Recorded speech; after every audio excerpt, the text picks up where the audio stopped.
मुझे कॉलेज से छुट्टियां थीं। मेरे मामू हमारे घर आए। उनकी फैमिली लाहौर रहती थी। उन्होंने मुझे साथ चलने को कहा तो मैं उनके साथ लाहौर आ गई। वहाँ कज़न्स के साथ बहुत अच्छा टाइम गुजर रहा था। एक रोज़ अचानक मोमानी की तबीयत ख़राब हो गई और सब हस्पताल चले गए। घर में बस मेरी कज़न्स और मैं थी। रात सोए में मुझे किसी के अपने बहुत करीब होने का एहसास हुआ। मेरी आंखें खुली तो ये देखकर मेरे पैरों से ज़मीन निकल गई कि हम 3 बहनें और एक भाई था। हम गांव में रहा करते थे। वालिद साहिब की अपनी ज़मीन थी और वो उसी में काम करते थे। मेरे बड़े मामू लाहौर में रिहाइश पजीर थे। बचपन में जब गर्मियों की छुट्टियों में वो और उनके बच्चे हमारे यहाँ आते तो हम बहुत खुश होते। वो कहते गांव की ज़िंदगी बहुत अच्छी है, और जबकि मुझे तो किसी बड़े शहर में रहने का शौक़ था। मैं उनसे पूछती लाहौर कैसा है। वहाँ की रौनकों के बारे में खूब सुन रखा था, इसलिए तजस्सुस से उनसे पूछती, क्योंकि वो बचपन था। मेरी कज़न मुझे आगे से बताती हमारा शहर बहुत खूबसूरत है। हम तो हर इतवार को बाहर घूमने जाते हैं। फूलों भरे बागात, पार्क, बादशाही मस्जिद, शाही किला, बड़े बड़े शॉपिंग मॉल्स। घर जैसा नक्शा साइमा खींचती कि जी चाहता कि अभी उड़कर वहाँ पहुँच जाऊँ। वक्त गुजरता रहा और अब मैं बड़ी हो चुकी थी। करीबी कस्बे के कॉलेज आती थी। इस बार जब गर्मियों में मामू आए, चंद दिन हमारे घर रहे। जाने लगे तो मुझसे पूछा, मदीहा क्या साइका लोगों के पास चलोगी? साइका और मलिहा ने कहा था कि वापसी में तुमको ज़रूर साथ लेता हूँ। वो तुम्हें बहुत याद करती हैं। मैं तो जैसे खिल उठी। फ़ौरन तैयार हो गई कि वहाँ जाने का दरीना इश्तियाक था। अम्मी से पूछा क्या मामू के साथ चली जाऊँ? उन्होंने मना कर दिया, क्योंकि दरअसल मेरी मंगनी मामू के बेटे शुजा से हो चुकी थी। तभी वो चाहती थी कि मैं अभी अपने होने वाले ससुराल जाकर ना रहूं। मैं मानने वाली कब थी। रो धो कर अब्बू को राज़ी कर लिया और फिर झटपट तैयारी बांध ली। माँ बेचारी मुंह देखती रह गई और मैं मामू के साथ रवाना हो गई। पहली बार गांव से मामू के घर जा रही थी। लाहौर पहुंची तो इतनी खुश थी कि जैसे मेरे ख्वाबों का शहर यही हो। सभी मुझसे बहुत खुशदिली से मिले। मैं सारा दिन साइका से बातें करती और शुजा के छोटे भाई फरहाद के लाए हुए नावल्स और रिसाले पढ़ती। शुजा और उसके सारे बहन भाई छुट्टियों के बायस इन दिनों घर में होते और उनकी मौजूदगी मेरे लिए गोया मौसम बहार का पैगाम था। अपने मंगेतर शुजा को हरदम सामने पाकर मेरा मन खिला खिला रहता था। बहाने बहाने से हम एक दूसरे के आसपास फिरते, जैसे शमा के गिर्द परवाने। नहीं मालूम शमा कौन था और परवाना कौन। गर्मी छुट्टियों की वजह से हर कोई अपनी मर्जी से उठता और शुजा तो खाने की टेबल तक आने की जहमत ना करता था। मुलाजमा दोपहर का खाना उसके कमरे में ले जाती। यहाँ आकर मुझे शुजा पहले से भी ज़्यादा अच्छा लगने लगा था। वो था ही लाखों में एक। ये तो मेरी खुशकिस्मती थी कि वो मेरा जीवन साथी बनने वाला था। मेरी इस खुशकिस्मती पर सभी रिश्तेदार लड़कियां रश करती थीं। मुझे अब शुजा को देखे बिन चैन न था। मुलाजमा उसके कमरे में जब खाने की ट्रे लेकर जाती तो मैं उससे ट्रे लेकर खुद उसके कमरे में ले जाने लगी। मुमानी मेरी इस वारफ्तगी पर मुस्कुरा देती। ज़िंदगी इतनी अच्छी लग रही थी और ये दिन मेरे ख्वाबों जैसे थे। एक रोज़ मैं चाय लेकर उसके कमरे में गई तो उसने मेरे आंचल को थाम लिया। फिर मेरी कलाई पकड़कर मुझे अपने पास बिठा लिया और फिर मीठी मीठी बातें शुरू कर दी। वो कहने लगा, मेरा बस चले तो तुम्हें हमेशा के लिए इस कमरे में बंद कर दूं और कभी बाहर ना जाने दूं। ऐसी बातें उसने मुझसे पहली बार कही थी। वो कह रहा था कि मेरी तो शदीद ख्वाहिश थी कि तुम यहाँ आओ हमारे घर और मैं तुम्हें जी भरकर देख सकूं, क्योंकि वहाँ जब मैं तुम लोगों के घर कभी जाता तो कभी तुमसे बात करने का मौका ही न मिलता था। अब उसने मेरी दोनों कलाइयाँ पकड़ रखी थी। शर्म से जी चाहा उठकर भाग जाऊं।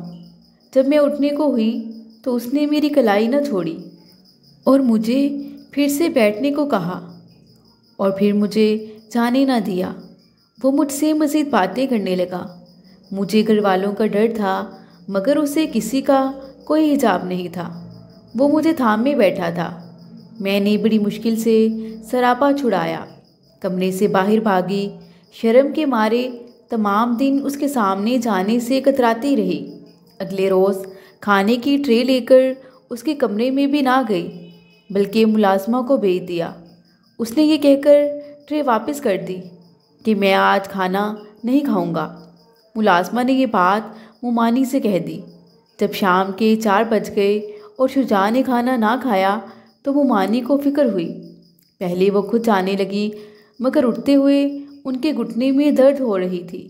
फिर मुझसे कहा, बेटी मेरे घुटने में दर्द है, तुम ही जाकर शुजा से पूछो कि दोपहर हो रही है, उसने खाना क्यों नहीं खाया अभी तक, तबीयत तो ठीक है उसकी।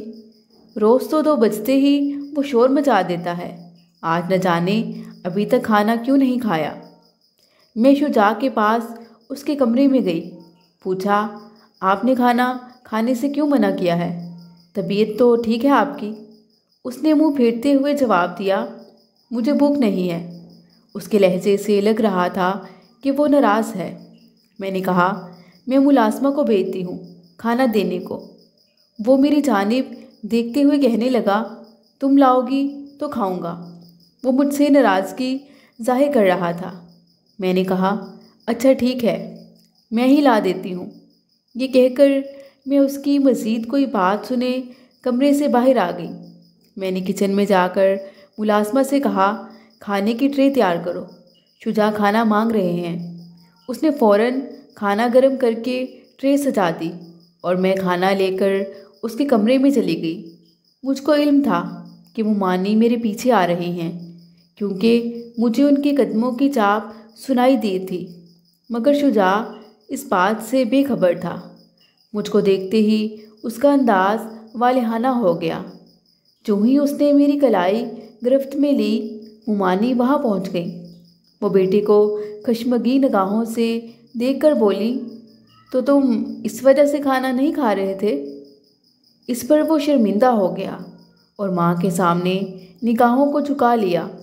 मैं खुद भी उनके सामने बहुत शर्मिंदा हो रही थी और मैं फ़ौरन कमरे से बाहर आ गई। उस रोज़ से हम दोनों मुहतात हो गए थे। दूर से मुस्कुरा देना, एक दूसरे के काम खामोशी से कर देना। अब हमारी तवज्जो बस इन्हीं बातों तक महदूद हो गई थी। मैंने शुजा के कमरे में जाना तर्क कर दिया ताकि मुमानी जान को हमारी एक दूसरे से हद से बढ़ती तवज्जो नागवार न गुजरे। बेशक हमारी मंगनी हो चुकी थी, लेकिन निकाह तो ना हुआ था और हमारे घरानों में इखलाकी इक़दार का पास था। अब दूर दूर रहने में ही मेरी और शुजा की आफियत थी, वरना मुमानी मुझे वापस मेरे घर भी पहुंचा सकती थी। एक रोज़ मैं मुमानी के पास ही बैठी थी कि अचानक उनकी तबीयत खराब हो गई। उनके पहलू में दर्द महसूस हुआ और वो खड़े खड़े फर्श पर बैठ गई। सभी दौड़ते हुए आए और शदीद परेशान हो गए। मामू भी घर पर ही थे। वो उनको फ़ौरन अस्पताल ले गए। डॉक्टर ने चेकअप किया, टेस्ट वगैरह किए और फिर कहा कि फौरी ऑपरेशन करना पड़ेगा। रात को 9 बजे के करीब ऑपरेशन हुआ। मामू जान उनके पास अस्पताल में ही रुक गए। घर में मैं, मलीहा और साइका ही थे। मामू ने फरहाद को ये कहकर 10 बजे भेज दिया कि तुम्हारी बहनें घर में अकेली हैं। उसके आने से साइका और मलीहा को सुकून मिला। उसने उन्हें तसल्लियाँ दी और फिर वो अपने कमरे में जाकर सो गई। मगर मुझे नींद नहीं आ रही थी। बार बार करवटें बदल रही थी। न जाने किस वक्त मेरी आंख लगी। दरवाजे पर खटका सा सुना। शायद शुजा भी आ गया था। मैंने उठकर अपने कमरे की लाइट ऑफ कर दी और बिस्तर पर दोबारा लेटकर आंखें बंद कर लीं, जैसे शुजा के आ जाने से मुझे भी सुकून मिल गया हो। अभी मैं नीम गनूदगी में थी कि एहसास हुआ कि कोई मेरे नज़दीक है। पहले तो समझी कोई ख्वाब देख रही हूँ, और फिर एक झटके से मेरी नींद टूट गई, क्योंकि मैं ख्वाब नहीं देख रही थी बल्कि एक बदसूरत हकीकत से दो चार थी। मेरे एतबार पर ज़रब लगाने वाला खुद मेरे मुस्तकबिल का मुहाफिज था। ये शुजा था जो मेरे बहुत करीब आ चुका था। मैंने उससे कहना चाहा कि हमारे दरमियान शादी तक मुकद्दस फासला बरकरार रहना चाहिए। मैं उसे काफ़ी रोकती और मना करती रही, क्योंकि इतना मैं भी जानती थी कि ये सब गलत है। मैं उसे अपने कमरे से जाने पर इसरार करने लगी, मगर शायद उसके कान बहरे हो चुके थे। शुजा ने मेरे और अपने दरमियान की मुकद्दस दीवार को गिरा दिया। मैं दुख से रोने लगी कि क्यों माँ की बात नहीं मानी और क्यों यहाँ आ गई। अम्मी की बात ना मानकर ये खसारा पाया। अब मुझे घर वालों का भी बहुत खौफ था। अब्बू को पता चल जाता तो वो मुझे ज़िंदा दरगोर कर देते। शुजा की इस दीवानगी पर मैं मुरझा कर रह गई थी। मेरी रूह टूट फूट गई और दिल के सारे चिराग जैसे बुझ से गए थे। अब मुझको ये खदशा डराने लगा कि अभी शादी में देर है। अगर ये राज खुल गया या मुझ पर कोई मुसीबत आश्कार हो गई तो मेरे और उसके वालिदैन की नज़रों में हमारी क्या वक़्त रह जाएगी। तभी मैं जल्द अज जल्द वापस अपने घर जाना चाहती थी। चंद दिन बाद मुमानी अस्पताल से लौटी तो शुजा बिल्कुल नॉर्मल था। वो पहले ही की तरह दिखाई देता, मगर मैं जैसे उनके सामने एक शर्मिंदगी सी महसूस करती। हालांकि अभी तो उन्हें कुछ मालूम न था। शुजा मेरे साथ वैसे पहले की तरह बात ना करता, सर झुकाकर पास से गुजर जाता, बज़ाहिर मासूमों बेज़रर नज़र आता था। जब मुमानी कुछ बेहतर हो गई तो मैंने घर जाने की रट लगा दी। शुजा ने किसी रद्द अमल का इजहार न किया। इन दिनों वो यूनिवर्सिटी में आखिरी साल का तालिब इल्म था। तालीम मुकम्मल होते ही उसे बहुत अच्छी मुलाजमत मिल गई। सभी इसी दिन के इंतज़ार में थे कि उसकी मुलाजमत हो जाए तो अब हमारी शादी कर दें। मुमानी और मामू ने शुजा से शादी के लिए बात की और उनकी हैरत की इंतहा न रही जब उसने शादी से इनकार कर दिया। माँ बाप दम बखुद रह गए कि इतने सालों की मंगनी थी। माँ बाप ने उससे इनकार की वजह पूछी, मगर वो कोई वजह ना बताता। मामू मुमानी ने उसे काफ़ी मनाने की कोशिश की। रफ्ता रफ्ता हमारे घर में जब उसके इनकार का चर्चा हुआ तो मैं ये बात सुनते ही बेहोश हो गई। सोच भी न सकती थी कि वो शुजा जो मुझसे इतनी मोहब्बत करता था, यकायक उसको क्या हो गया है जो शादी से इनकार कर रहा है। भल आखिर वजह भी सामने आ गई। दरअसल उसको अपने दफ्तर में साथ काम करने वाली एक लड़की पसंद आ गई थी। वो अब उसकी जुल्फ का असीर हो गया था और उसके साथ शादी करना चाहता था। मामू मुमानी और मेरे वालिदैन सभी बहुत परेशान थे। इन्हीं दिनों उसको लंदन जाने का चांस मिल गया तो वो उस लड़की से शादी का वादा करके बैरूने मुल्क चला गया। अब मैं ही नहीं, वो भी उसका रास्ता तक रही थी। 2 साल बाद जब वो लौटा तो और भी बदल चुका था। पहले से ज़्यादा खूबरू हो गया था, मगर उसने आंखें माथे पर रख ली थी। मुझे तो अभी भी उसका इंतज़ार था। मेरा दिल तो उसके अलावा किसी और को कबूल करने को तैयार ही ना था। मेरी रूह में तो हरदम वही बसता था। मैं उसे आखिर पूछना ज़रूर चाहती थी कि उसने मेरे साथ ऐसा क्यों किया, क्यों इतने ख्वाब दिखाकर बीच मंझधार में छोड़ दिया था। आखिर एक बार मुझे उससे बात करने का मौका मिल गया। पूछा, शुजा, खुदा के वास्ते बताओ तो सही, मेरा क्या कसूर है। उसने जवाब दिया, तुम्हारा कोई कसूर नहीं है, ये सब किस्मत का कसूर है।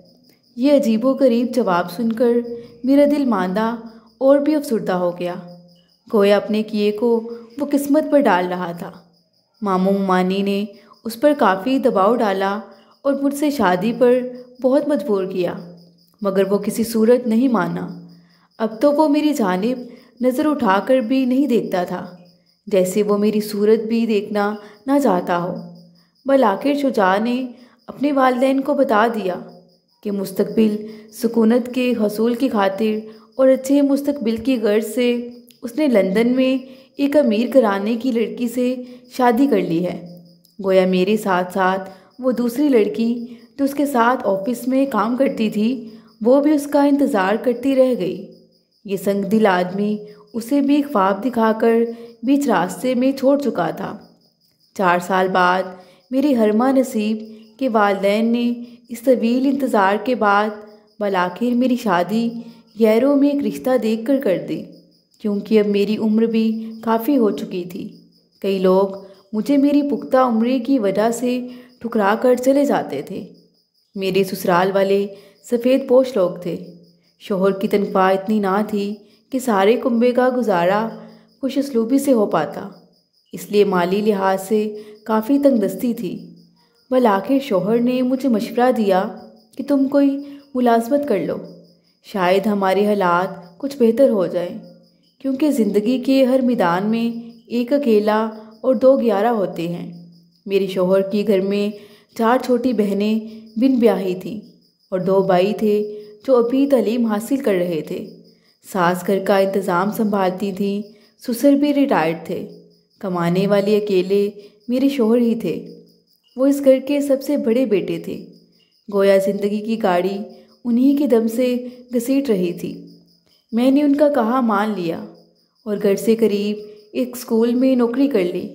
आम प्राइवेट स्कूल्स की निस्बत इस स्कूल में तनख्वाह काफ़ी अच्छी थी। इस तरह मैंने अपने घर और खावन को सपोर्ट दी। हमारे घर का खर्चा एक मुनासिब डगर पर चलने लगा और मुझे भी अपनी छोटी छोटी ख्वाहिशात के लिए तरसना न पड़ता। अब मैं 2 छोटी बच्चियों की माँ बन गई थी। इन दिनों मेरी सास उनको संभालती थी। वो मेरी गैर मौजूदगी में मेरी कमी महसूस करती, मगर अपने घर का सुकून बनाए रखने को नौकरी करना मेरी मजबूरी थी।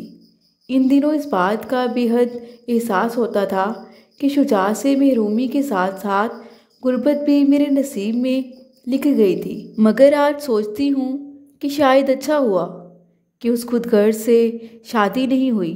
आज सास, नंदे, देवर और शोहर सभी मेरी बहुत कदर करते हैं।